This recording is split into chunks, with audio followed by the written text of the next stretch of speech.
अस्सलाम वालेकुम students. BBA second semester है बेटा। ये हमारी फोर्थ क्लास है आज।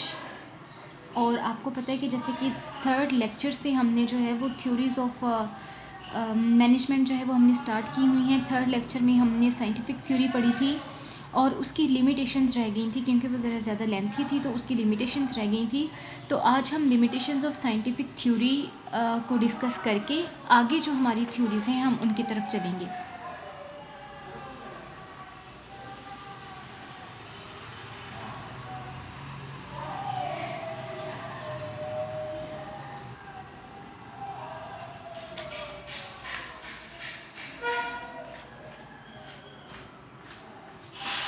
जो हमारी मतलब आगे थ्योरीज़ हैं हम उनकी तरफ चलेंगे।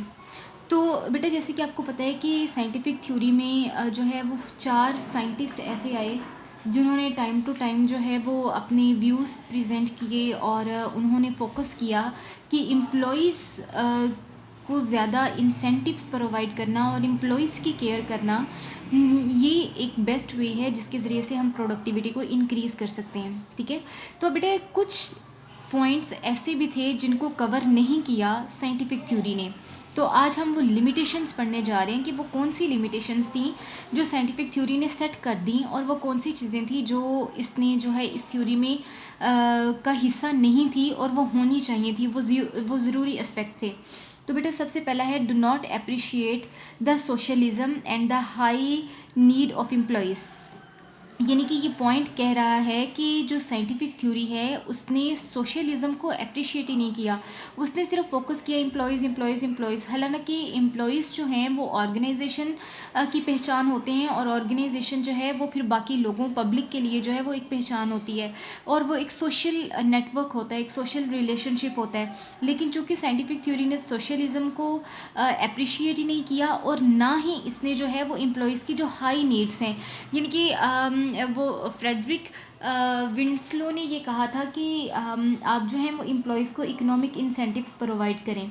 अब वो इकोनॉमिक इंसेंटिव्स कोई बहुत हाईली वैल्यूएबल नहीं थे, वो सिर्फ लिटिल बिट के आप ठीक है आप अपने एम्प्लॉयज़ को जो है वो एक मीडियम लेवल तक या एक लोअर लेवल तक जो है वो आप इंसेंटिव्स प्रोवाइड करें। लेकिन यहाँ पे बहुत सारे एम्प्लॉयज़ ऐसे होते हैं जिनकी ज़रूरियात उन इंसेंटिव से ज़्यादा होती हैं, उन इंसेंटिव्स की लिमिट्स से ज़्यादा होती हैं। तो चूँकि इस चीज़ को भी साइंटिफिक थ्योरी ने इग्नोर किया, तो ये भी इसकी एक लिमिटेशन है। अच्छा बेटा सेकंड पॉइंट हमसे ये कह रहा है कि नॉलेज डिफरेंसेस अमंग इंडिविजुअल्स। अब यानी कि चूँकि पहले ज़माने में ये साइंटिफिक थ्योरी कोई 80s 90s में प्रेजेंट हुई है।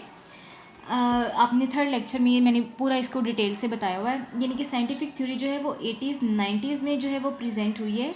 और चूँकि वो ज़माना बहुत पुराना था, उस ज़माने में लोगों को उनकी एजुकेशन के लिहाज से डिवाइड करना या उनको एजुकेशन के लिहाज से रिस्पॉन्सिबिलिटीज़ देने का कॉन्सेप्ट नहीं था। ठीक है, तो जो लिमिटेशन जो और लेकिन जो साइंटिफिक थ्योरी है उसने ये कहा कि आप एम्प्लॉयज़ को जो हैं वो उनकी इक्वली डिवाइड करें, उनको उनकी क्वालिटी के लिहाज से और उनकी एजुकेशन के लिहाज से। तो चूँकि एजुकेशन डिफरेंसेस बहुत ज़्यादा थे, बहुत ज़्यादा इस तरह से थे कि उस ज़माने में अगर एक ऑर्गेनाइजेशन में 100 पीपल काम कर रहे हैं तो उसमें से सिर्फ 2 एजुकेटेड थे, बाकी सारे अनएजुकेटेड थे, क्योंकि उस ज़माने में कोई तालीम का इतना इम्पोर्टेंस नहीं थी। यानी कि लोग जो है वो एजुकेशन की तरफ एक प्रॉपर, जिस तरह से आज का टाइम है, उस ज़माने में इतना नहीं था।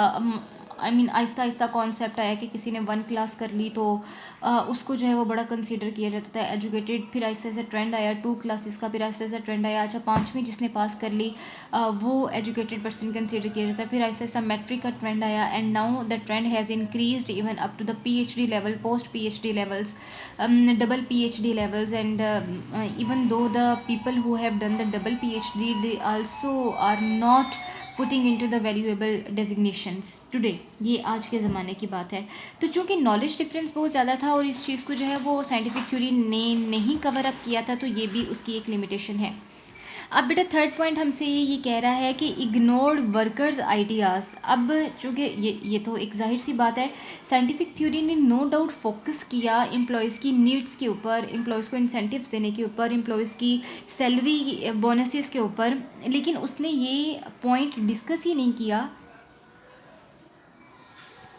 कि एम्प्लॉयज़ जो हैं उनकी आइडियाज़ भी बहुत ज़्यादा बेनिफिशियल होते हैं या हो सकते हैं, बिकॉज़ अनटिल अनलेस आप वर्किंग कम्युनिटी से, वर्किंग क्लास से आप जो है वो कमेंट नहीं लेंगे, आइडियाज़ नहीं लेंगे, तो an organisation can never be successful. ठीक है, बिल्कुल उसी तरह से जैसे आपकी यूनिवर्सिटी में अगर आप स्टूडेंट्स की व्यूज़ ना लिए जाएं, आपकी नीड्स के बारे में, आपकी रिक्वायरमेंट्स के बारे में, आपके टीचर्स के बारे में, या आपकी यूनिवर्सिटी में जो मौजूद फैसिलिटीज़ हैं उनके बारे में अगर आप लोगों के कमेंट्स या ओपिनियंस या आइडियाज़ ना लिए जाएं, तो कभी भी वो ऑर्गेनाइजेशन जो है वो अपना एक स्टैंडर्ड सेट नहीं कर सकती है, और ना ही वो एक मार्केट में ख़ुद को एक स्टैंडर्डाइज ऑर्गेनाइजेशन की हैसियत से प्रेजेंट कर सकती है।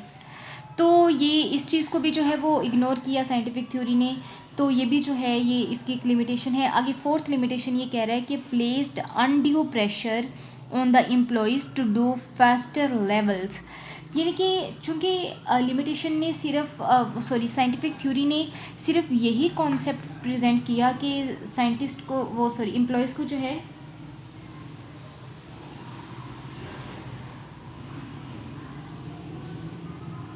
क्योंकि उसने यही यानी कि एम्प्लॉयज़ को जो है वो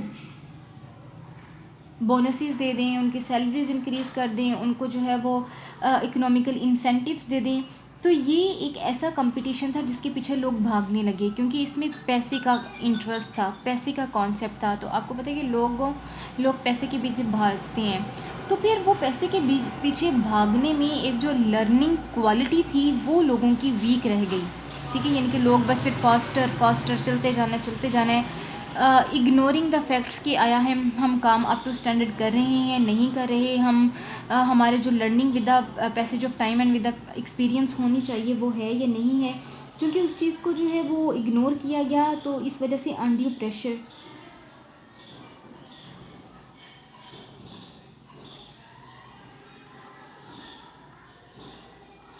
जो था वो इम्पोज हुआ एम्प्लॉयज़ के ऊपर।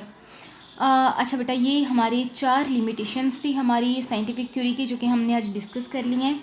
आगे मज़ीद जो 3 थ्योरीज़ हैं जो कि क्लासिकल थ्योरी ऑफ मैनेजमेंट का हिस्सा हैं। पहली जो थी वो साइंटिफिक थ्योरी थी जिसको हमने डिस्कस कर लिया।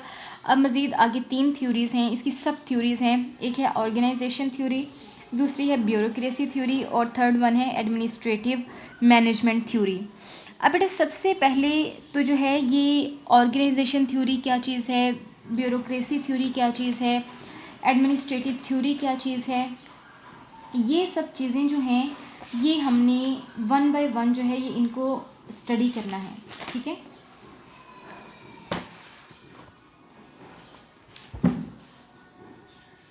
अच्छा एक और बात मैं आप स्टूडेंट्स को बता दूं कि ये जो थ्योरीज़ हैं ये बहुत ज़्यादा लेंथी हैं, तो मैंने जो है वो आप लोगों के लिए शॉर्टली, यानी कि उनके जो मेन और इम्पोर्टेंट पॉइंट्स थे मैंने वो आप लोगों को करवाए हैं और करवाने जा रही हूँ, जो कि पूरी की पूरी थ्योरी की कॉन्सेप्ट को भी कवर करते हैं और इम्पोर्टेंट भी हैं करने। ठीक है, तो बेटा सबसे पहले हमारी ऑर्गेनाइजेशन थ्योरी चल रही है। ऑर्गेनाइजेशन थ्योरी बहुत लेंथी थी, मतलब जब मैंने इसको रीड किया, जो बुक मेरे पास ऑथर की है और जो मेरे पास आर्टिकल्स वगैरह हैं, जब मैंने वहाँ से रीड किया तो ये बहुत एक लेंथी, यानी कि यू कैन इमेजिन कि कोई ऑलमोस्ट 26 to 30 पेजेस की ये थ्योरी थी। ठीक है, तो लेकिन उन सब का बार बार मतलब जो भी कॉन्सेप्ट जो हैं वो उसमें डिस्कस किए गए, जो भी चीज़ें डिस्कस की गई उसको जो है उसका जो आप कह लें कि एक समरी थी, वो यही 2 पॉइंट्स थे जो मैंने यहाँ पे मेंशन किए हैं ऑर्गेनाइजेशन थ्योरी के। अब चूँकि इसका नेम ही ऑर्गेनाइजेशन थ्योरी है तो ये कॉन्सेप्ट तो क्लियर हो जाता है कि इसमें जो है वो ऑर्गेनाइजेशन को फोकस किया गया होगा, यानी कि हर बात जो है वो ऑर्गेनाइजेशन के लिहाज से की गई होगी, ऑर्गेनाइजेशन के पर्सपेक्टिव से की गई होगी। ठीक है, तो बेटा ये इस थ्योरी ने क्या कहा,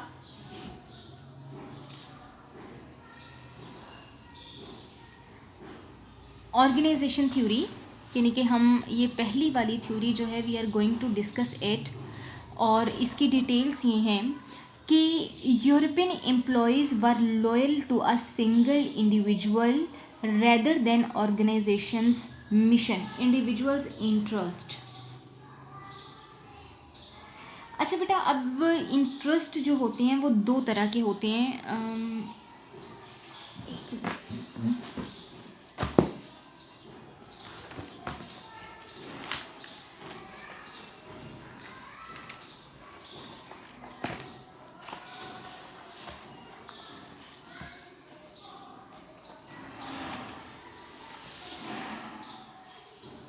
पेपर चाहिए, पेपर कहाँ से? वो सामने, वो सामने। अच्छा बेटा, yes I got the paper finally. अच्छा बेटा, हम चूँकि ऑर्गेनाइजेशन थ्योरी की बात कर रहे थे और उसमें बात हुई थी इंटरेस्ट की, तो बेटा मैं यहाँ पे आपको कॉन्सेप्ट देना चाहूँगी कि इंटरेस्ट का मतलब होता है मकसद, ठीक है। यानी कि अगर बैंकिंग की सेंस में लें तो इसका मकसद सूद होता है। अगर इंटरेस्ट वैसे लेंगे दिलचस्पी क्या चीज़ होती है, जो हमारा मकसद होता है।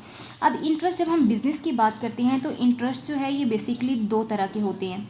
एक होते हैं ऑर्गेनाइजेशनल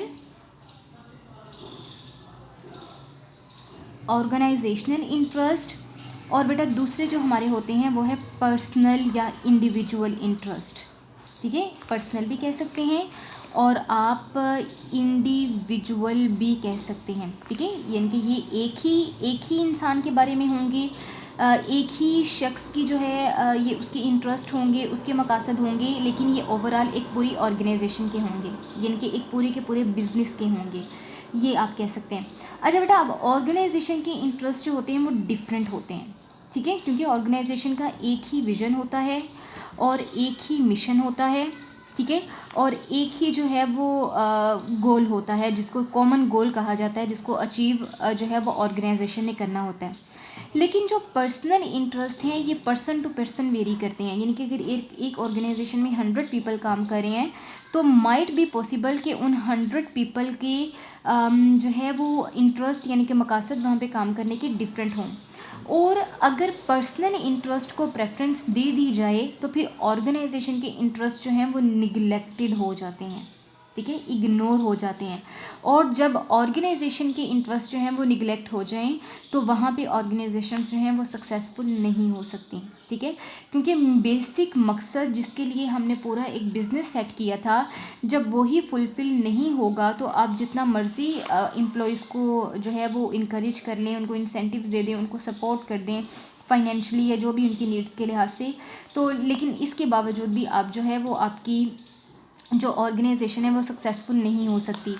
तो ऑर्गेनाइजेशन थ्योरी ये कहती है कि इंडिविजुअल या सिंगल जो इंटरेस्ट हैं उन पे फोकस करने की बजाय ऑर्गेनाइजेशन के मिशन पे फोकस करना चाहिए, ऑर्गेनाइजेशन के जो इंटरेस्ट हैं उन पे फोकस करना चाहिए, ताकि पर्सनैलिटीज़ के साथ साथ, पर्सनैलिटीज़ का मतलब ये है कि एम्प्लॉयज़, ताकि पर्सनैलिटीज़ के साथ साथ वो ऑर्गेनाइजेशन भी इनरिच हो, ये वो ऑर्गेनाइजेशन भी डे बाय डे जो है वो डेवलप हो। अच्छा बेटा, और जो सेकंड जो ओवरऑल जो ऑर्गेनाइजेशन थ्योरी का कॉन्सेप्ट मिला वो ये था कि resources were used to realise the individual desire rather than the organizational goal. अच्छा बेटा, अब ये क्या था, ऑर्गेनाइजेशन थ्योरी ने ये कहा कि एक जो ऑर्गेनाइजेशन होती है, आई होप सो कि आपको पेज नज़र आ रहा हो, यस। अच्छा बेटा, एक जो ऑर्गेनाइजेशन होती है उसके डिफरेंट रिसोर्सेज होते हैं, ठीक है। रिसोर्सेज का मतलब आप कह लें कि वसाइल जो वो यूज़ कर सकता है अपने बिज़नेस को चलाने के लिए। अब ये फाइनेंशियल होते हैं, ठीक है, जो पैसे के लिहाज से होते हैं, मनी के लिहाज से होते हैं, ठीक है, और ह्यूमन रिसोर्सेज होते हैं। ह्यूमन रिसोर्सेज वो होते हैं जो वहाँ पर काम करने वाले एम्प्लॉयज़, ह्यूमन का मतलब होता है इंसान, तो वहाँ पे काम करने वाली एम्प्लॉयज़ भी एक रिसोर्सेज हैं। अगर तो एम्प्लॉयज़ अच्छे हैं तो डेफिनेटली ऑर्गेनाइजेशन अच्छा यानी कि डेवलपमेंट की तरफ जाएगी और पॉजिटिव डायरेक्शन की तरफ जाएगी। लेकिन अगर एम्प्लॉयज़ ही जो हैं वो बस पूरे से हैं तो फिर ऑर्गेनाइजेशन के गोल्स तो अचीव हो नहीं सकते। और बेटा कुछ नेचुरल रिसोर्सेज होती हैं, जैसे कि पानी की फराहमी हो जाना, या आपकी ज़मीन, आपकी जगह जो है वो एक ऐसी ज़मीन पे है, आपका बिज़नेस एक ऐसी ज़मीन यानी कि ऐसे एरिया में है जो वैसे ही बहुत इनरिच है, अल्लाह ताला ने उसको बहुत सारे जो हैं वो नेमतें अता की हुई हैं, या लोगों को डिफरेंट नेचुरल रिसोर्सेज प्रोवाइड होते हैं जो कि बिल्कुल नेचुरली होते हैं, ठीक है बेटा। फाइनेंशियल रिसोर्सेज हो गए, ह्यूमन रिसोर्सेज हो गए, नेचुरल रिसोर्सेज हो गए, और इसके अलावा आर्टिफिशियल रिसोर्सेज होते हैं। आर्टिफिशियल रिसोर्सेज में हमारे वो सारे एसेट्स, मशीनरी वगैरह जो कि हम खुद से परचेज़ करते हैं अपने बिज़नेस के ऑपरेशंस को जो है वो इंक्रीज़ करने के लिए, या उनको जो है वो फुलफ़िल करने के लिए। अच्छा बेटा, अब ये सारी चीज़ें जो हैं ये एज एन इनपुट काम करती हैं, किसी भी ऑर्गेनाइजेशन में जो है वो एज एन इनपुट काम करती हैं, यानी कि ये जितना बेहतर, जितना एफिशिएंटली आप इन रिसोर्सेज को यूज़ करके करेंगे या अपनी ऑर्गेनाइजेशन में करके उनके गोल्स को अचीव करेंगे, उतनी ही अच्छी आपकी इनपुट होगी, और जितनी अच्छी आपकी इनपुट होगी उतनी ही अच्छी आपकी आउटपुट होगी, जैसा कि मैंने एफिशिएंसी और इफेक्टिवनेस के कॉन्सेप्ट में ये डिस्कस किया था आपसे। तो बेटा चूँकि यानी कि ऑर्गेनाइजेशन थ्योरी के प्रेजेंट होने से पहले तक सिर्फ जो है वो एम्प्लॉयज़ पे, जैसे कि आपने साइंटिफिक थ्योरी में देखा कि हर आने वाले ऑथर ने जो है वो सिर्फ एम्प्लॉयज़ पे फोकस किया कि जी एम्प्लॉयज़ को इंसेंटिव दे दो, एम्प्लॉयज़ को इनकरेज करो, एम्प्लॉयज़ के डिवीजन करो, एम्प्लॉयज़ को ये करो वो करो। तो चूँकि सिर्फ आप ह्यूमन रिसोर्सेज को तो जो है वो फोकस नहीं कर सकते ना, ये 3 रिसोर्सेज भी हैं और ये भी उतनी ही ज़्यादा इम्पॉर्टेंट है जितना कि ये है। अगर ये 3 रिसोर्सेज जो हैं ये प्रॉपरली यूज़ नहीं होंगे तो ये सिर्फ ये अकेला किस तरह से एफिशिएंटली काम कर सकेगा, नहीं कर सकता। तो चूँकि उन्होंने कहा है कि जो ऑर्गेनाइजेशन के रिसोर्सेज थे, ये पॉइंट जो डिस्कस किया है ऑर्गेनाइजेशन थ्योरी ने, कि resources were used to realise the individual desire, यानी कि रिसोर्सेज को यूज़ किया जा रहा था इंडिविजुअल डिज़ायर को पूरा करने के लिए। यानी कि सीईओ का दिल किया कि मैं घर परचेज़ कर लूँ तो उसने कंपनी के पैसे से घर परचेज़ कर लिया है। डायरेक्टर का दिल किया है कि मैं गाड़ी परचेज़ कर लूँ तो उसने गाड़ी परचेज़ कर ली है। सीईओ का दिल किया है कि मैं एसी लगवा लूँ तो उसने एसी लगवा लिया है। अब हालांकि वो पैसा जो घर लेने में यूज़ हुआ, एसी लगाने में यूज़ हुआ या गाड़ी लेने में यूज़ हुआ, वो एज एन इनपुट जो है वो ऑर्गेनाइजेशन के ऑपरेशंस में भी यूज़ हो सकता था, और अगर वो वहाँ यूज़ होता तो वो उसका ज़्यादा इफ़ेक्टिव यूज़ था और वो होना चाहिए था। तो बेटा ये था कि रिसोर्सेज वर यू, तो ये ऑर्गेनाइजेशन थ्योरी ने इस चीज़ को जो है वो रिजेक्ट किया कि आप इंडिविजुअल डिज़ायर्स को जो है वो फोकस करने की बजाय अगर आप ऑर्गेनाइजेशन के गोल्स के लिए इन रिसोर्सेज का यूज़ होगा तो वो ज़्यादा बेहतर है। ठीक है। अच्छा बेटा, आगे हमारी आ जाती है कि ये ऑर्गेनाइजेशन थ्योरी बेसिकली इन्हीं चीज़ों पे, ये all about organisation organisation organisation. अच्छा बेटा, जो ब्यूरोक्रेसी थ्योरी है वो है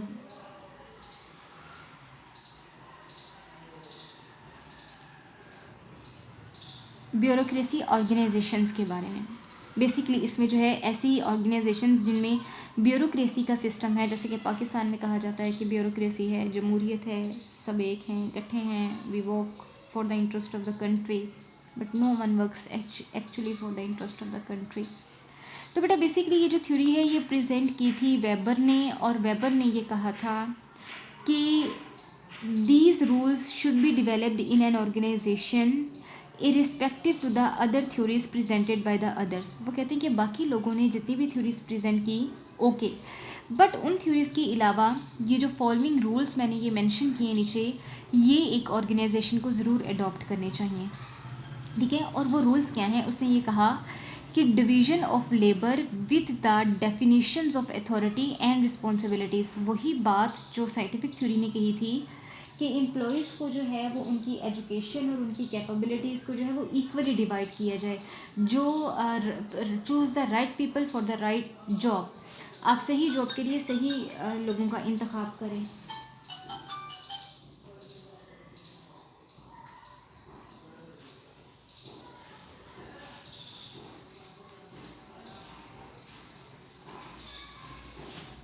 तो वही बात जो है वो ब्यूरोक्रेसी थ्योरी में कही गई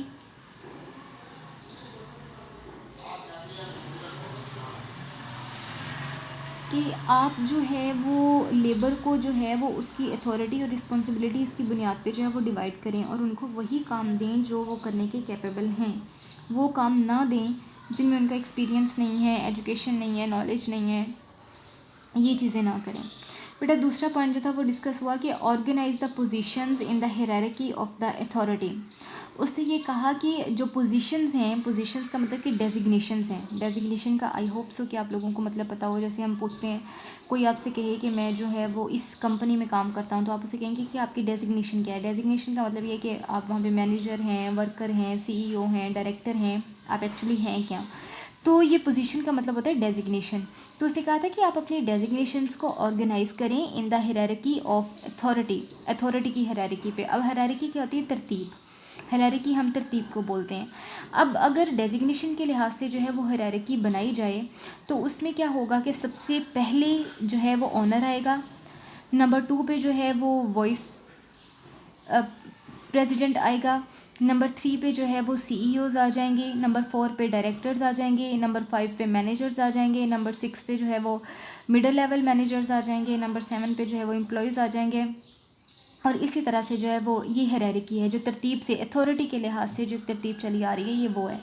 तो ऑर्गेनाइजेशन और ब्यूरोक्रेसी थ्योरी ने ये कहा कि आप जो है, जैसे इमरान खान कहता है कि merit merit merit, bring the people on the merit. Merit का मतलब ये कि जो जिस काम के काबिल है उसको वही डेजिग्नेशन दें, उसको वही काम दें। तो यही चीज़ जो है ये ब्यूरोक्रेसी थ्योरी ने कही कि आप पोजीशंस के लिहाज से हायरार्की बनाएं, पोजीशंस की अथॉरिटीज़ के लिहाज से। और फिर जो कमिंग एम्प्लॉयज़ हैं आपके, आप उनको जो है वो अकॉर्डिंग टू देयर कैपेबिलिटीज़ और नॉलेज जो है वो उस तरह से उस हायरार्की के उस स्टेप में रखें जहाँ पे उन्हें जाना चाहिए। अच्छा बेटा, अगला पॉइंट जो उसने डिस्कस किया, उसने ये कहा कि managers should be subjected to rules and the procedures. जिनके मैनेजर्स को जो है वो सब्जेक्टेड का मतलब होता है कि उनको इन्फोर्स करना, उनको एक डायरेक्शन दे देना, ठीक है। जैसे बाज़ फैमिलीज़ में जो है वो एजुकेशन को ज़्यादा प्रेफरेंस दी जाती है और बाज़ फैमिलीज़ में नहीं दी जाती। बच्चे पढ़ते हैं, अपनी मर्ज़ी से पढ़ जाते हैं तो पढ़ जाते हैं, नहीं पढ़ते तो नहीं पढ़ते। तो बेटा यहाँ मैं सेंटेंस यूज़ करूँगी कि the children are subjected to the study. वो फैमिलीज़ जो अपने बच्चों को का ध्यान जो है वो ज़्यादा एजुकेशन में, उनका फोकस जो होता है वो तालीम हासिल करने का होता है। तो ये सब्जेक्टेड का मतलब होता है कि एक डायरेक्शन दे देना, ठीक है, और उस डायरेक्शन को फिर फोकस करना, उसको पहली प्रायोरिटी कंसीडर करना और बाकी सारी चीज़ें जो हैं वो बाद में कंसीडर करना। तो यही बात उसने कही कि managers should be subjected, managers की जो प्रायोरिटी होनी चाहिए वो रूल्स और प्रोसीजर्स पे होनी चाहिए जो ऑर्गेनाइजेशन ने बनाए हैं। दैट विल इंश्योर, और वो रूल्स और प्रोसीजर क्या होने चाहिए, that will ensure the reliability and the predictable behaviours, जो कि एम्प्लॉयज़ की रिलायबिलिटी, रिलायबल का मतलब होता है पायदार होना, ठीक है। जैसे डोलेंस के बारे में बात की जाती है कि ये रिलायबल है।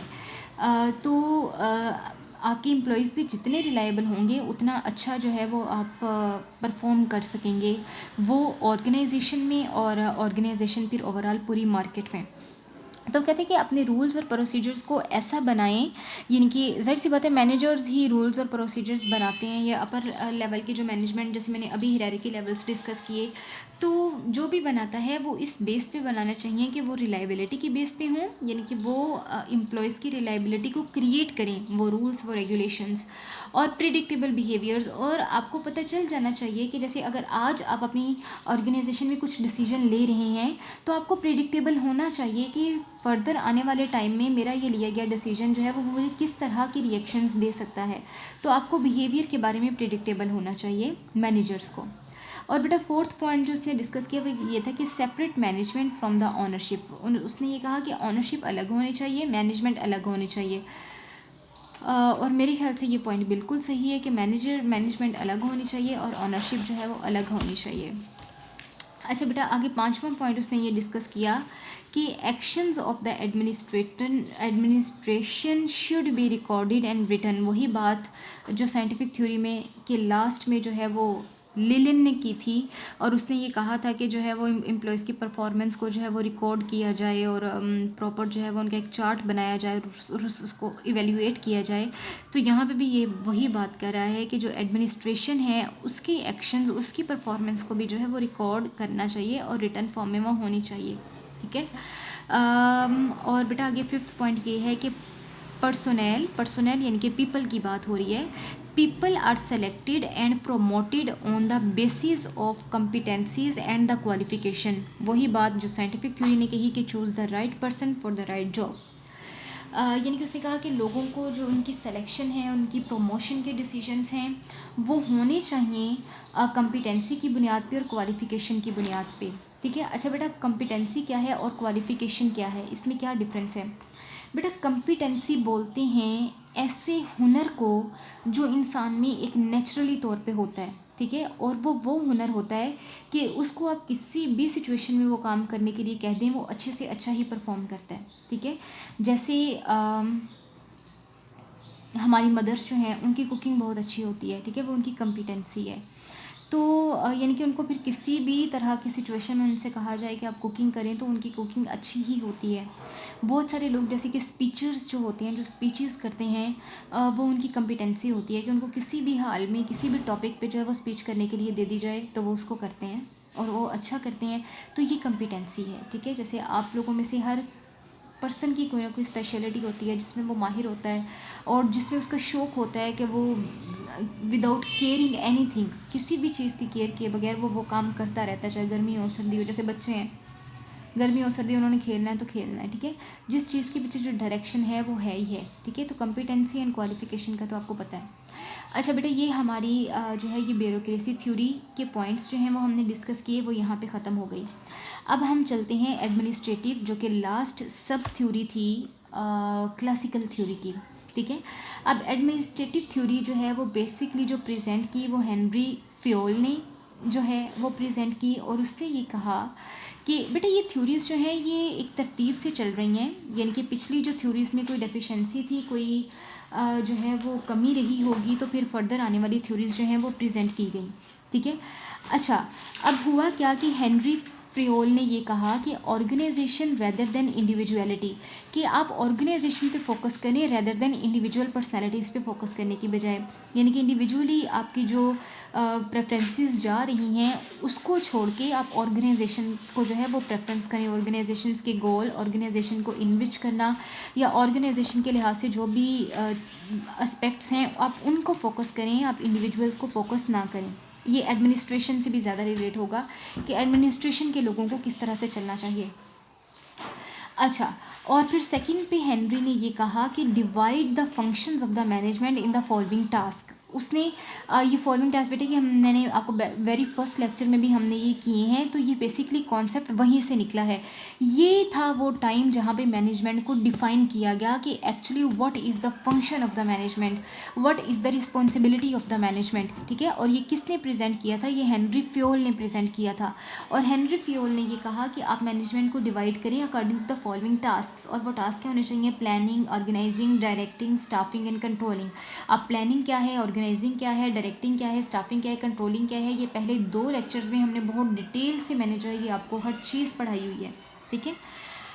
अच्छा बेटा, आगे हम जनरल प्रिंसिपल्स ऑफ मैनेजमेंट की बात करते हैं, और ये वो प्रिंसिपल्स हैं जो एडमिनिस्ट्रेटिव थ्योरी ने प्रेजेंट की है। मैंने आपको पहले कहा था कि थ्योरी वो है जो सेट ऑफ प्रिंसिपल्स को जो है वो एज अ मॉडल प्रेजेंट करती है। तो ये हमारे कुछ जनरल प्रिंसिपल्स थे जो कि जो है वो एडमिनिस्ट्रेटिव थ्योरी ने प्रेजेंट किए। उसने ये कहा कि यानी कि फ्योल ने ये कहा कि division of labour according to specialisation. Again वही बात कि लेबर को डिवाइड करना है तो उनकी स्पेशलाइजेशन के बेसिस पे करें, वरना ना करें।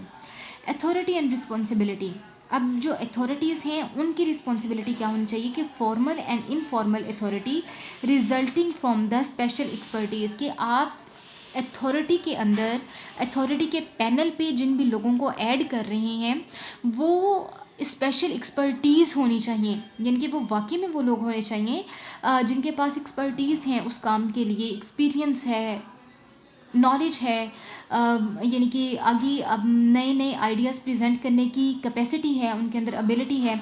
तो आप इस बेस पे जो है वो अथॉरिटीज़ को बनाएं और फिर उन पर रिस्पॉन्सिबिलिटी आयद करें।